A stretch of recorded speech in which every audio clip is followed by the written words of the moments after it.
All right, good morning, everybody. My name's Jenny Davis. Welcome to Zoom with the Principal.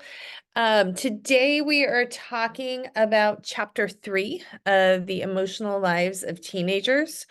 This chapter was all about when your child becomes a teenager and all of those like crazy up and down emotions they have and like your relationship with them as a parent, and how their emotions affect your relationship.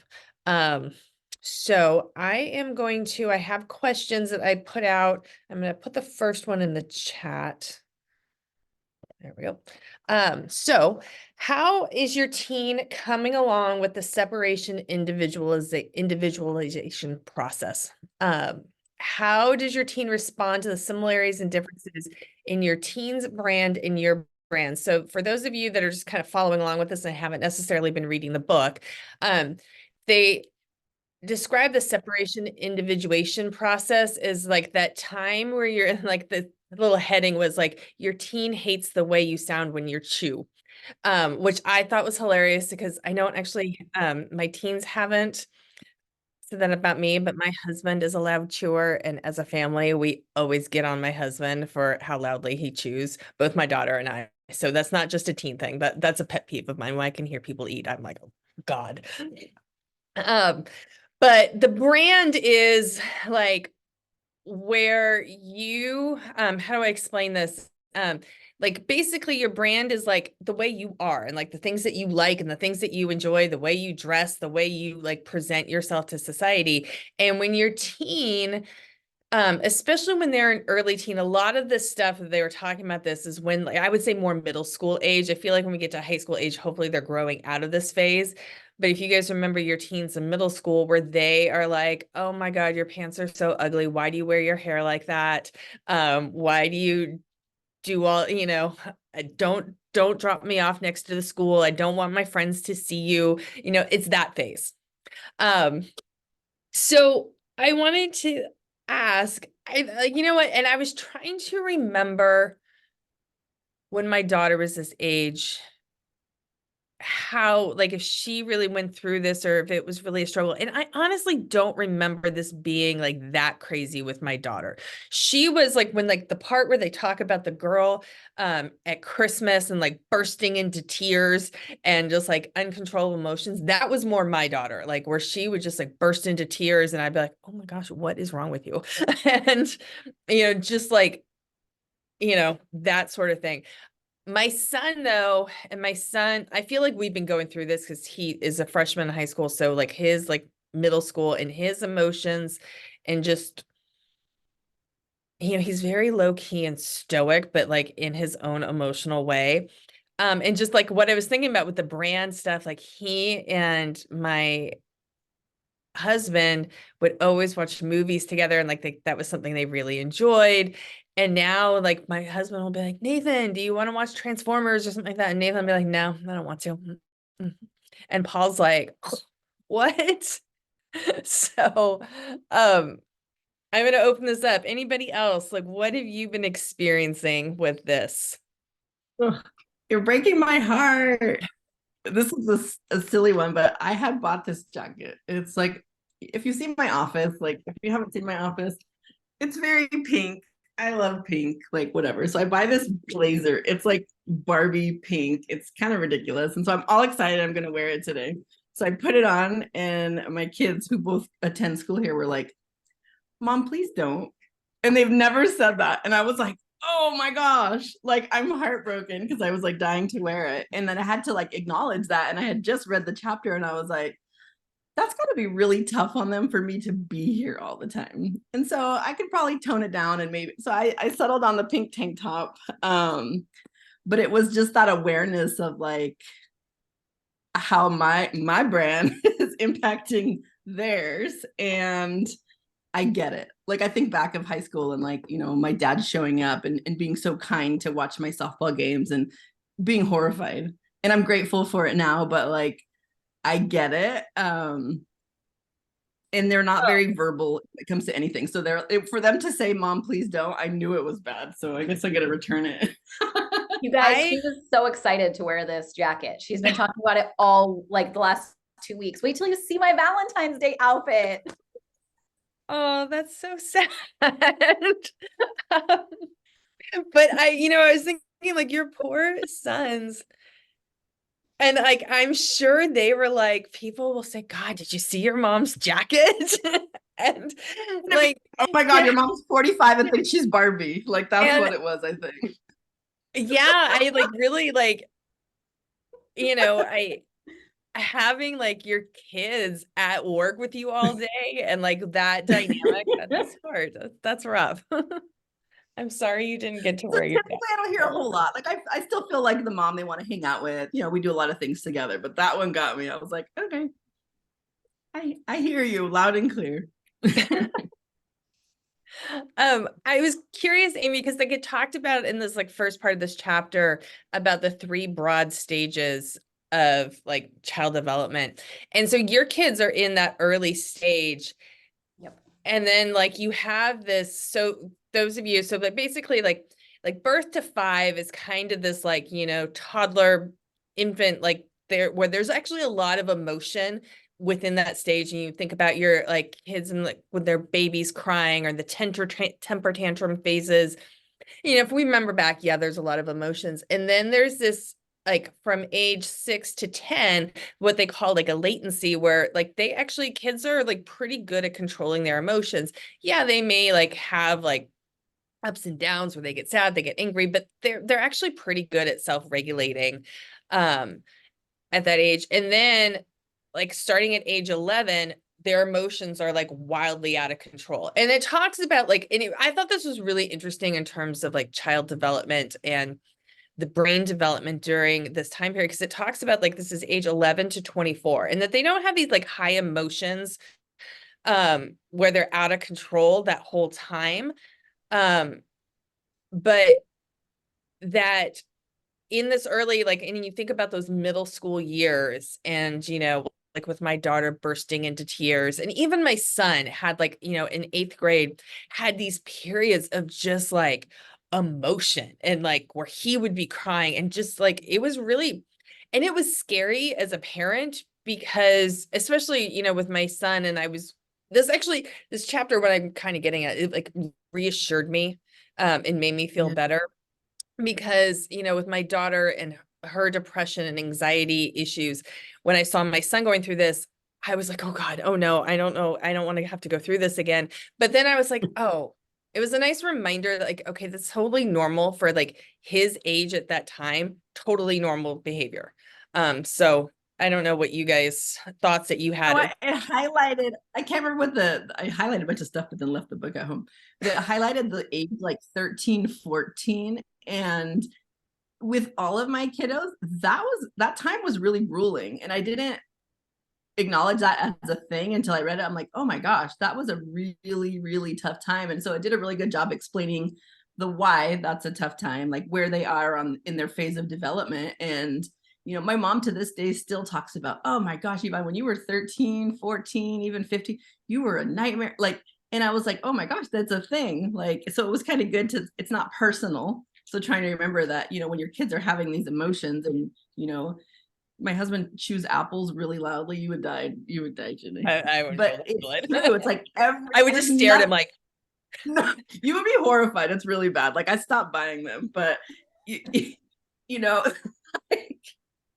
so I digress. But just that knowing that it's not personal, like all kids think we're all annoying. Most kids at that age don't really want to identify their parents as a person that they want to seek out and communicate with. Like it's all normal and it's not about how great of a parent you are. It just is where they are. And so I found some solace in that, knowing that like, okay, I get it.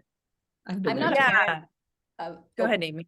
I was gonna say, I'm not a parent of teenagers. I'm a parent of toddlers. And I think this chapter made me a little bit sad because it's like, okay, I know I'm going to come up on this, right? I went through it as a teenager. And I feel like society really prepares you for like toddlerhood, right? Like it's a difficult age, the terrible twos, the tantrums. But for me, that feels manageable. And then to read this, I don't think society does as well of a job preparing parents for how hard the adolescent years really are. Because when they're toddlers, they still like love you and want to be with you, right? Like my kids love when I sing and dance to Frozen. They love it. I can't imagine if Yvonne did give that it a few years.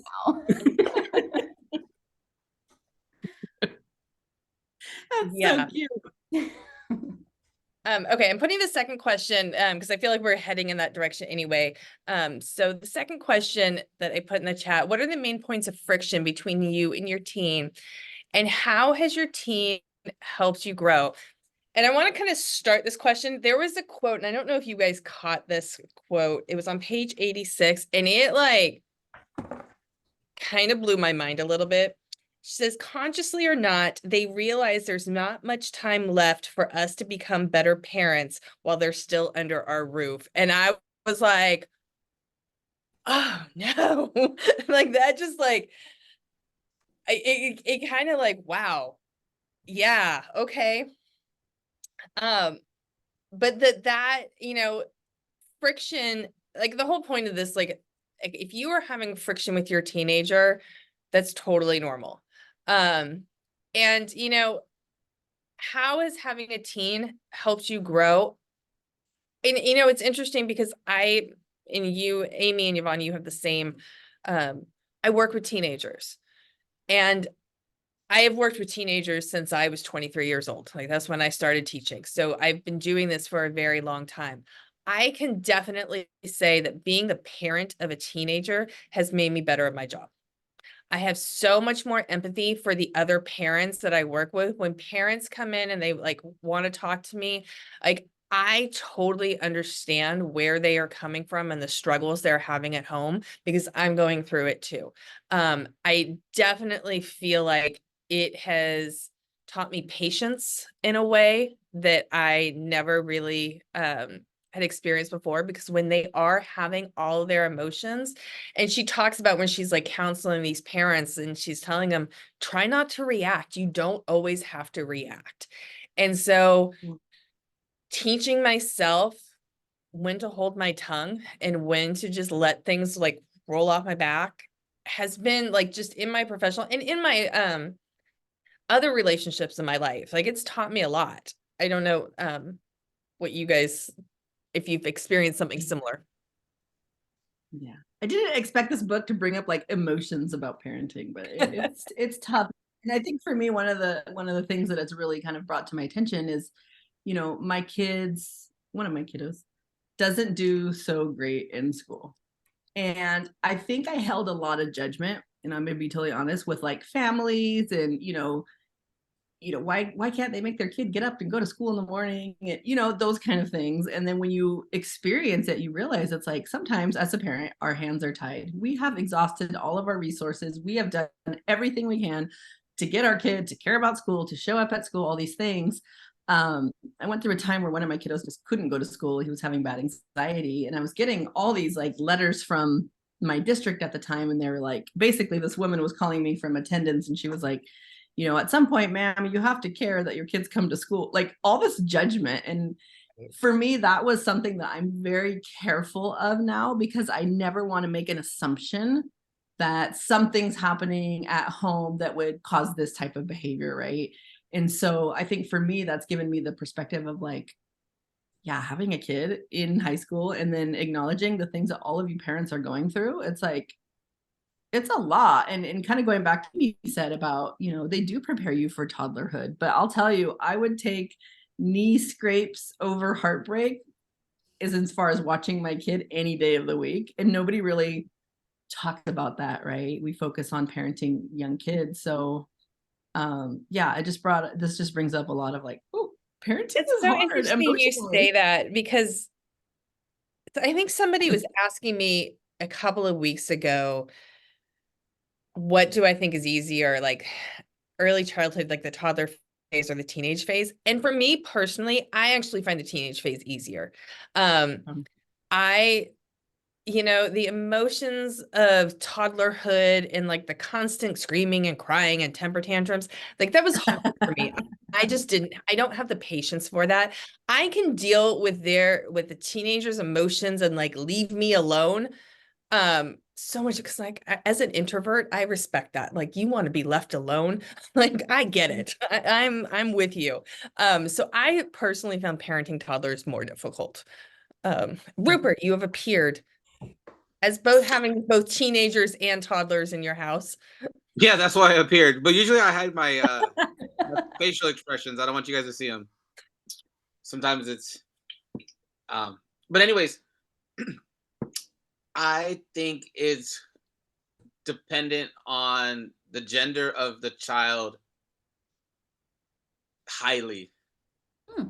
Not really necessarily the personality, because I do have a lot of nieces that went through the teenage phase already and they're young adults. And then I have one niece who is a young adult, and then I have a 2-year-old daughter. I think as a male, I tend to be easier on either, because I don't want the wrath of a teenage um female, or breaking the heart of a 2-year-old female. I have zero qualms yelling at my 1-year-old baby boy or my 15-year-old.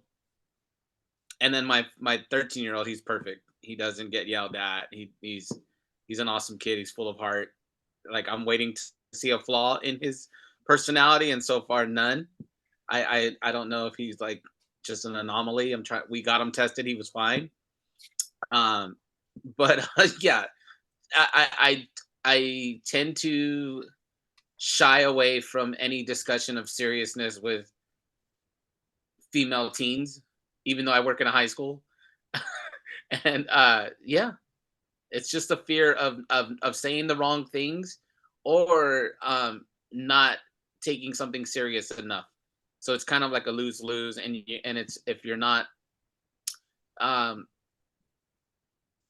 totally comfortable. I think it depends on, like, actually, I have my wife who is really good with her own gender, and tells me when I'm doing wrong and what I did wrong, and like why I was wrong, but not in the moment, which is really great. Because I have a style and she has a style, and I think it just really depends on the comfort level, is what my answer would be. Okay. Virginia, you've got your hand up. Good morning. Yes. And I slightly disagree with Rupert because I have 4 boys, and one of my boys is very much the emotion of girls, very sensitive. Have to watch what you say. He's a crier. He so like for my husband it was tough because he's like, he's a boy, why is he acting like that? And I said, it doesn't matter whether you're male or female, we all have emotions. Society has just taught us how we should handle those things, and the males shouldn't handle their emotions like the girls, and that's what we're teaching our kids, and that's not right.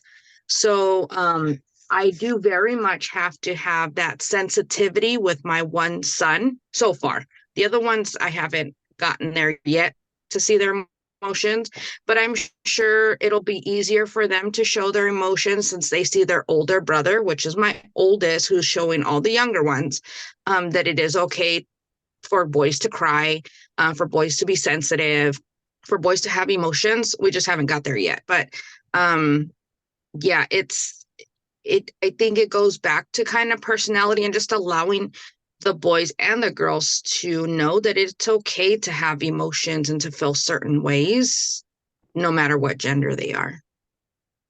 Yeah. Yeah, absolutely. I think what I've learned from my own kids and seeing my friends with their kids, and then just the teenagers I've worked with here at school, is every single kid is different. And how every, a kid, like we can have generalizations, but they vary so wildly on how they feel about different situations and how they react to different situations. Yeah. Let's move on. Oh, well, I wanted to read this in the chat. response to this question. Eleanor says, they helped us grow. They helped us grow by the experiences they show us. They helped us be more patient, understanding, draw the line / boundary too between a parent and your teen. Yes, and there was a part in the book where she talks about, with this, I think it was in this section where she talks about the friction between parents and teenagers, and that she worries more when there's no friction. Because that probably means that there aren't proper boundaries, that there should be friction at this age. Like, that is totally normal. It shouldn't be always friction. Like, it shouldn't be like where it's just miserable at home. But having friction is completely normal. Okay, let me put up the next question. So this next question, and I feel like we've already talked about this in these Zooms, so we did talk about social media. When was that? I feel like it was about a month ago. But how do you feel about your teen's relationship to social media and digital technology? In what ways does technology make your teen's life better and worse? It's with my daughter, and then, and my daughter is now 20. She's about to turn 21 in a couple months. So, and she was in high school during the pandemic. So I felt like, at one hand, yeah, I didn't like it. And like, she would admit that social media stresses her out. But, that digital technology is what kept her connected to her world when we were all locked away at home. And so, she did still have social interaction when we couldn't physically have social interaction. So I mixed kind of honestly complicated feelings about it. With my son, he's not really on social media. And I mean, he is, in that he watches his YouTube videos, and he, so he's definitely on technology, but he's not interacting a lot with it. And I can be honest, and this is kind of going to, I'll talk more about this and how I feel about this in the next question. But yeah, I have mixed feelings. I see, the role that cell phones have in schools and how teachers feel about it, where they are like, honestly, I'm going to be completely blunt with you guys as parents. The teachers are very frustrated with the amount of times that the kids are on their phones. And I feel, as a leader of the school, like, honestly kind of ineffectual in talking about this, because when I was still teaching, yeah, kids had phones, but they were texting. Like, that's what they were doing. Like, it wasn't, phones hadn't developed to the point that they are now, where they've got a tiny little computer, and that they can be streaming videos and like doing all of that stuff. And so I feel like it's so much more now. And I don't like, I don't know what the answer is. I really, I wish I did, because I wish people like look at me like, figure this out, but I don't know. I know thoughts that you guys have. I think, like you said, positives and negatives. And, I think socially for my kids, especially during COVID, it was amazing. I have one kiddo who's on the autism spectrum. And so social stuff was a bit of a challenge. And I feel like that's helped him grow a lot. My kids are so much more knowledgeable about the world in so many ways than I ever was. And I think that's amazing. So from the positive perspective, I mean, they know things, it's wild, the things that they know. We have like these very like deep and intellectual conversations that I don't remember having when I was 14 years old. So they do know a lot. Negative, I would say sleep, how much sleep they're getting, how much they're using their phones in class. I don't really know. I would say, for me, probably more positive than negative now. That wasn't always the case. I had some, and I've talked about this with all of you before, some bullying situations from one of my kids was basically cyberbullying somebody. So that was, we took the phone away for 2 years after that one. But it seems since then it's been smooth sailing. I haven't really had too many issues. And when we turn off the Wi-Fi at 10 o'clock now, they probably have some way to get around it. Who knows? I'm sure we turn everything off, but I think it's off. But I would say for me, with 3 boys, the 3 teenage boys now, I would say more positive than negative. Anybody else want to Yeah, go ahead? I'll go. Um, so usually I'll give like pop references to like make myself laugh if I'm like dealing with my kids. So lately, like one of my kids got a haircut, and I've been telling him, "Calm down, Tony Danza," and he finally Googled who Tony Danza was. And between my 2 kids, they were like, "Oh yeah, you look like Tony Danza." So now it's like the running joke, like "Calm down, Tony Danza," is like every time one of my sons. I won't tell you which one because then you're like, "Oh yeah, he does look like Tony Danza." But yeah, so that's like kind of for me, it was the best, but the worst at the same time. But I would say honestly, the worst is that I noticed it during COVID. One of my kids did not wear glasses, but the more they were on the screen, he developed the eyesight where he needed to get progressive lenses now, and that's something that me and my wife, neither one of us have. I wear glasses because I have astigmatism. I need it to drive, but I don't need it to function in society. But my son now needs his glasses to see 100%, and I think 100% that was blamed on technology. You know, it's funny you say that, Rupert, because my daughter also, with like looking at the screen so much in the pandemic, like she actually got to the point where she was cross-eyed and she had to get glasses. And we're the type of family that we make fun of her a lot because of that. Not gonna lie. And so, but yeah, definitely like the unexpected consequences, where, you know, looking at a screen too much can hurt your eyesight.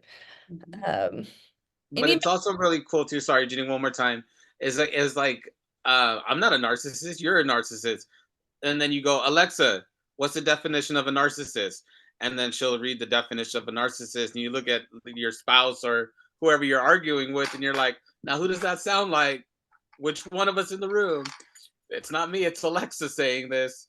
And yeah, so technology is You know, I think that that's like, I think that's one of the things that I think we all use technology for, but we don't talk about it. It's like you like the tip, like being able to like find out information on what something is and being able to Google it real fast is amazing. And like my son too, well, he likes to watch these like really obscure YouTube videos about different parts of history and like stuff. And then he'll be like, "Oh, what do you think about this, mom?" And I'm like, "Oh, where'd that come from?" And so that's kind of it's fun. It's cool. I enjoy that. We're like a Jeopardy. We've been a Jeopardy family like forever, and so my husband and I we compete every day since we've met. It's like 30 years. And so now my kids are jumping in with these answers of things, and I'm like, how on earth do you know anything about presidents in the 1800s? Like, honestly, or just whatever it is. And they're actually quite competitive. It's actually kind of fun. And I'm like, I wonder how much of that is just, you know, You they know, just, again, like random videos. there was something that it talked about in this chapter, and it talked about how she doesn't like when people say that teenagers' brains are still developing, even though like there is a lot of brain development going on, because we tend to like use that as an excuse to write off teenage behavior. Well, their brains are still developing. But the stuff that we ask teenagers to do in school right now, like these kids are out there in these classrooms right now, and the level of learning that we're asking them to do, I'm going to be honest, if I had to sit through a day of that, I would be exhausted. I like it would completely wipe me out. And so, yeah, like their brains are actually amazing. And I like wrote in like the margins, like one section, I was like, this is why they need so much sleep, because their brains are working so hard. And yes, they're still developing, and yes, they're still doing all that, but they're also learning so much. And the amount that they're like producing for their classes is like so much that it's like really remarkable. We need to do that thing again where the teachers followed around a student their whole schedule. Like Yeah. I followed a student 6 periods. To this day, I think it was the longest day of my whole life. And I've had a lot of long days. It was grueling. By after lunch, which was like fifth period, I was done. I remember. I was in Mr. Brown's AP Lit class, one of those classes. Dead. I just like totally had so much appreciation for what our kids do because it was a long day. I had just eaten lunch and I'm sitting there and I'm like, man, these kids do this. Then they, do their club stuff, play sports, all these things. I can't even imagine like what they experience. So I have a whole appreciation for them because of that. Yeah, it is remarkable. It really is. And the one thing I meant to mention when we were talking earlier about brain development, where it talks about the teen years really, it's age 11 to 24. And I thought was really interesting what they talk about, like what happens in the early 20s and like how the brain, because we don't think of like somebody in their early 20s, like my daughter's age, your son's age, Yvonne, we don't tend to think of them as teenagers. Like we think of them as adults. But what shifts is the ability to consider perspective. And that's like really like where you like really can like look and say like, okay, that's adulthood. And I like think like now and how I'm able to frame like things that happened to me and, events in my life. And I'm able to put things in perspective the way that probably my daughter cannot, even now, like even though she's in college. So I think about that. Elsa says, my teen has taught me to be more aware of the words I use in conversation regarding the differences in society and matters of inclusion. I thought I was all inclusive. However, she corrects me with appropriate terms and being more mindful of the self-identity of others. My husband and I joke often in our household because she keeps us grounded and really evaluate the norms of society, basically teaching us how to live in a world and not the 80s. LOL. Elsa, I'm totally with you. I will never forget one day that we were sitting down to dinner and my daughter, I think she was a sophomore in high school at the time. She might have been a freshman, but it was around then. And she just said, she's like, oh, well, race is a social construct. And I was like, yeah, yeah, sure. I mean, like, honestly, like the way she said it and like, it like blew my mind. And I was like, oh my gosh, wow. So yes, they do teach us all the time. Are these kids, man? I can't. They're amazing that way. Okay, so let's move on and talk about friendships. So, how would you describe your teens' friendships? Knowing the quality of adolescent friendships bears heavily on the health of future adult romantic relationships. Do you have any concerns about your teens' ability to make and keep friends? So I'm going to be very, very vulnerable with all of you guys right now and be honest that I almost didn't include this question because this is my number one worry about my son. My son, I don't know if I'm going to be please, I don't know if he has any friends. Like he doesn't have friends that he talks to and texts with and interacts with at home. Like I know he doesn't. I think he's like friendly with people at school and he's not like completely awkward that he can't talk to people in class.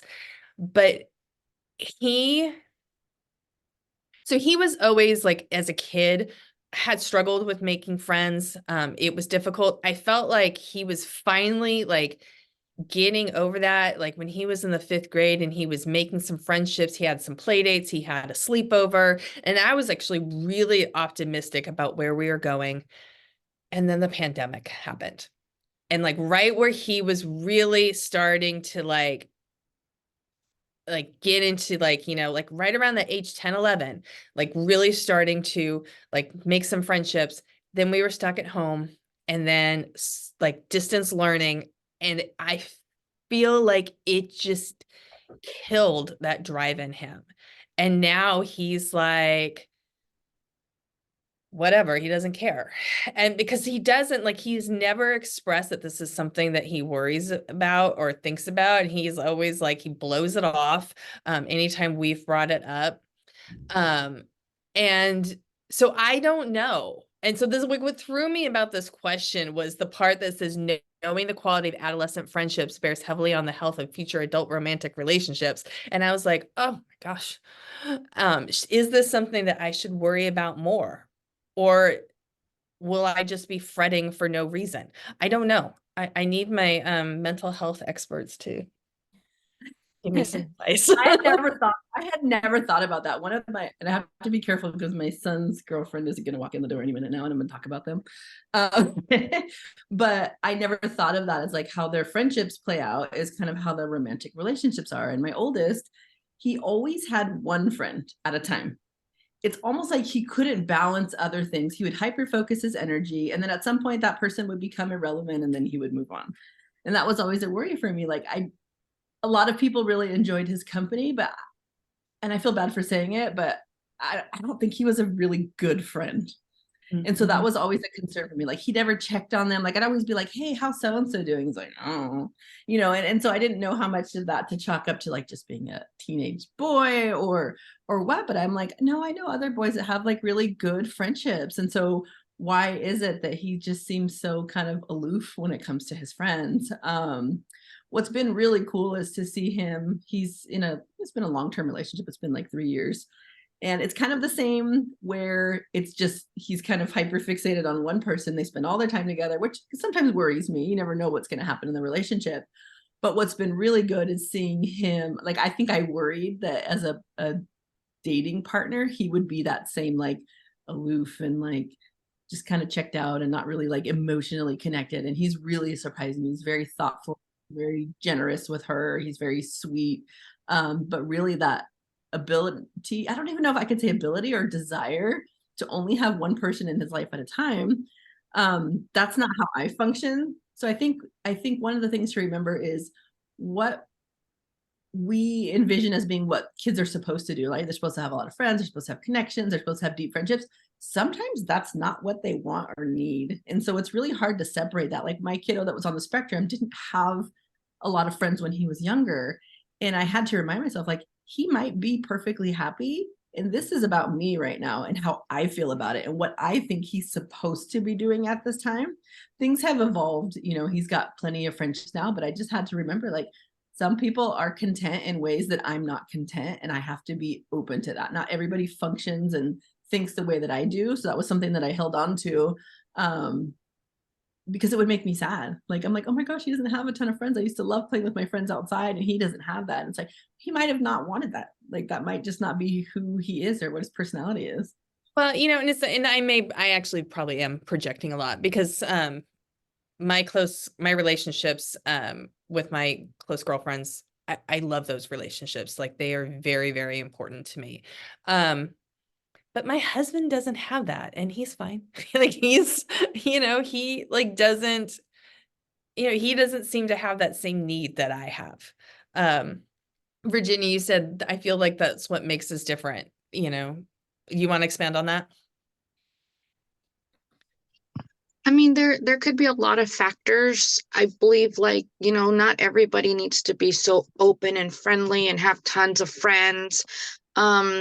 I know sometimes I come from a really, really, really big family, and being around people is not what I want. Like, because it's been so overwhelming all my life that I just want to be alone. But it doesn't necessarily mean that something's wrong, so everybody is just different. And I just feel like, it's something to worry about if it starts to lead to other things, but just not having too many friends or just discussing like, why don't you feel like you want friends or whatever, and just kind of hearing their side is fine. I think we're all different, and some of us like to be around a lot of people and some of us are tired of being around a lot of people. Some people don't know how to be around a lot of people, so there's just so many factors that make us so different. And that's what's nice. And I think for teens, we want them to get out and socialize because, that is to start building their personality and how to interact with others.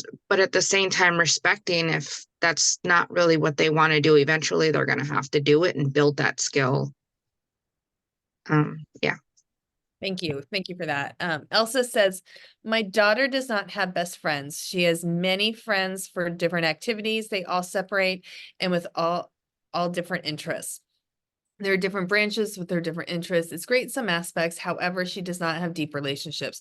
I sometimes remind her to check in with them. She gets caught up in her own responsibilities.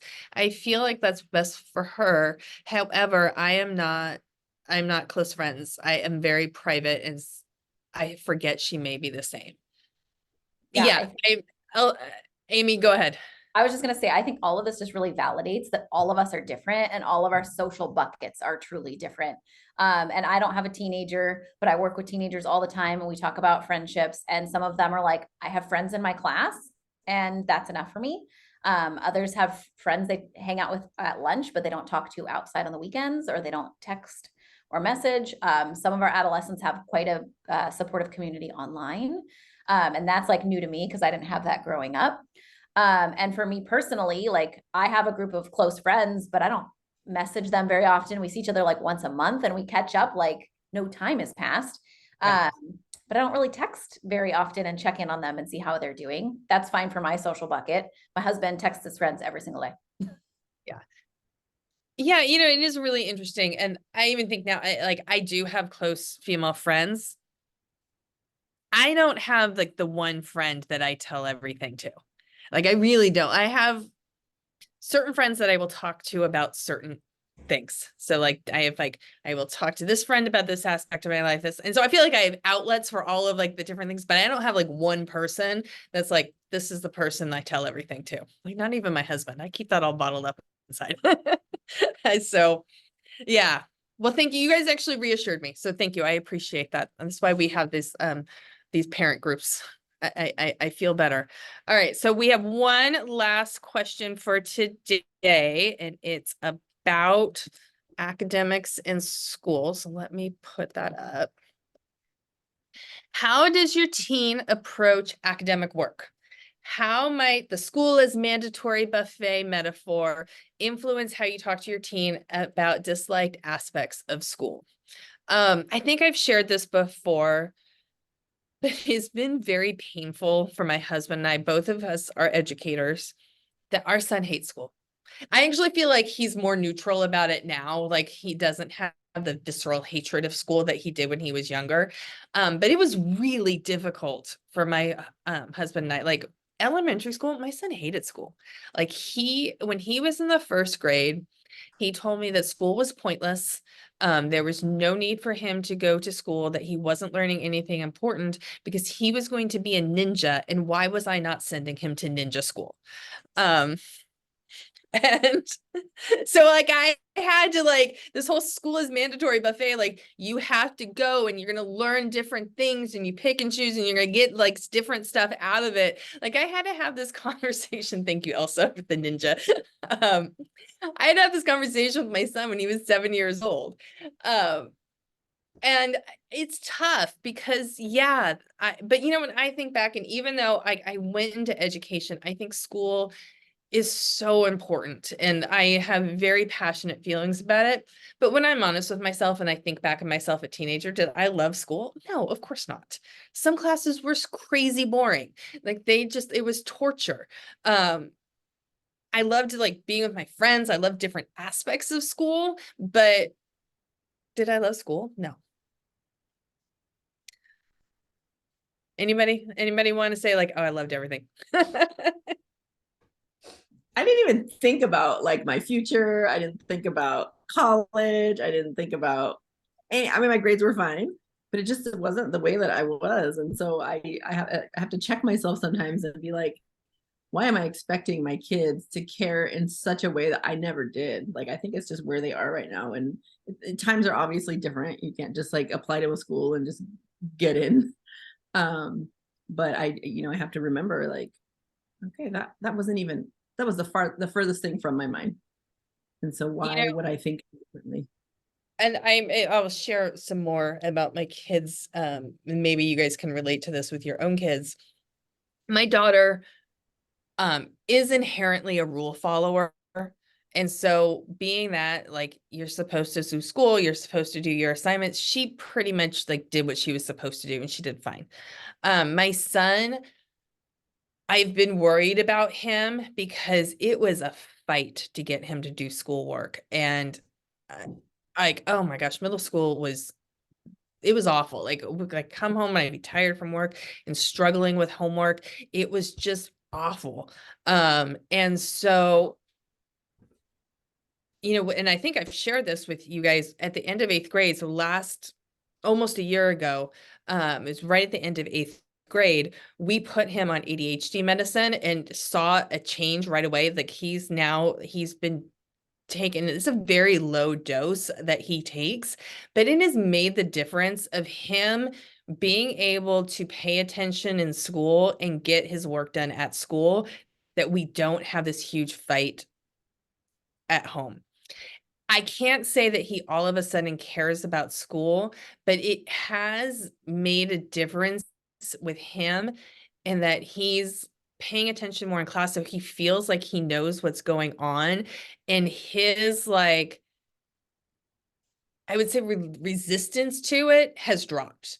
He's not in love with it, but he's accepting of like, this is what I've got to do and it's okay. And I think like for him, like finding a little bit of success with it has made him be like, yeah, all right, it's fine. I can do it. I don't know. I'm curious, Amy and Yvonne, like what you've seen just with like, not just your own kids, but like with the teenagers you've worked with this sort of like, and how do they handle the different aspects of school? I feel like it's interesting too, like at Piedmont Hills, we have kids that are so competitive and they take school so seriously that sometimes I honestly wish sometimes our kids would blow off school more. I really do.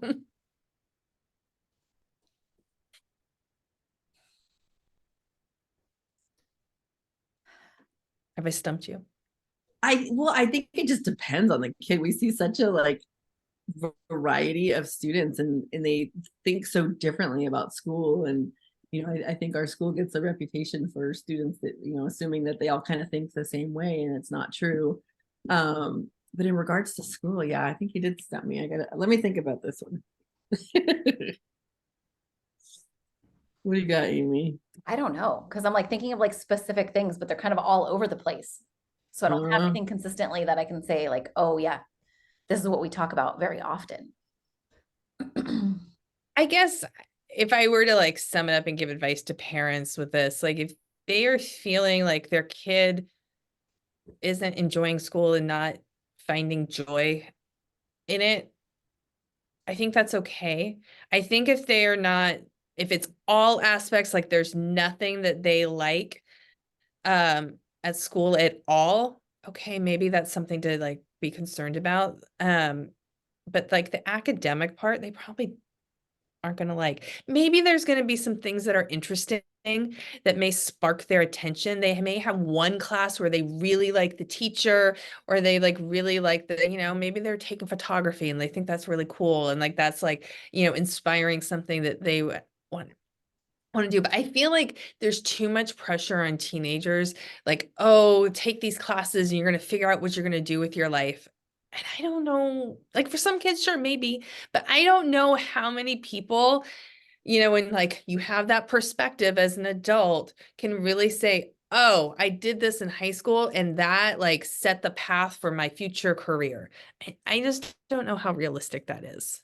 Yeah, and I think one of the things that always worries me is, and I've talked about this one before, is like, asking kiddos like, are you enjoying any aspect of high school? And I think sometimes students are believing that, later on in life they have time for enjoyment. Right now we have to focus on this. And I always worry because, with adulthood, there's different worries and responsibilities and, all the obligations and things like that. And so it's kind of sad to watch people kind of miss the opportunity to actually find joy. Like one of my goals for students is like, I want you to graduate, but I also want you to leave here with some pleasant memories. And for some kiddos, that's just not the priority. It's like, that's for later. And it's like, I hope that comes later.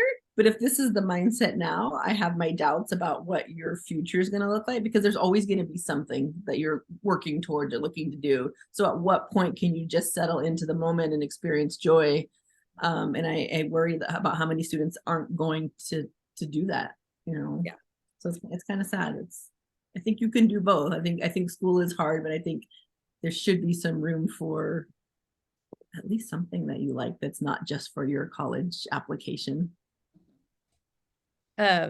Amy says, yesterday I asked my kid at the dining table how her classes today. She said boring. And then she listed the class from most boring to least boring. I love that. like that she ranked them. Like, Can you private message me what they were? um, honestly, I was having a conversation yesterday about like kids on their cell phones. And I like said to them, and I was like, guys, some of these classes are boring. Like when I'm bored, I get on my cell phone too. Like Yeah. sometimes you're bored.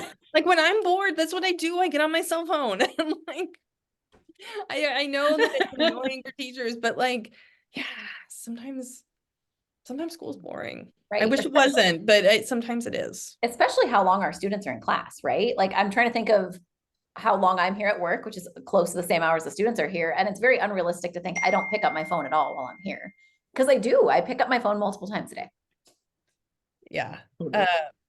Eleanor says, that's true, Miss Jenny. My daughter enjoys being in the choir group music ever since elementary school. Now she's enjoying that so much, that elective at Piedmont with the choir director. She's into music and I follow that interest. So yeah, like, I think that's great when they have something that they're super into. I'm going to end because we're just about out of time with a little story. I'm not going to name names, but a colleague that I work with and her child goes to school here. And I, a couple years ago did the, stupid like adult making a conversation with teenager, and I'm like, so what's your favorite class? And the student deadpan looked at me in the eye and said lunch, and I was like, that's fair, and so okay, so thank you guys for this conversation. We have 2 more chapters to read in the book, and we have 2 weeks to read it. So next week we're obviously not meeting because we are on the where I call it the February break. My son's school calls it the midwinter break, which I think might be a nice way to term it, but the February break. We don't, either way, we don't have school next week. So we will not be meeting next Wednesday morning. We will meet the following week, which is February 28th, and we're going to talk about chapters 4 and 5, which will be the end of the book. Okay. All right. Have a wonderful, I hope if you guys have to work next week, I'm sorry. You guys are also taking the week off. I hope you're doing something fabulous and you're having like something fun planned.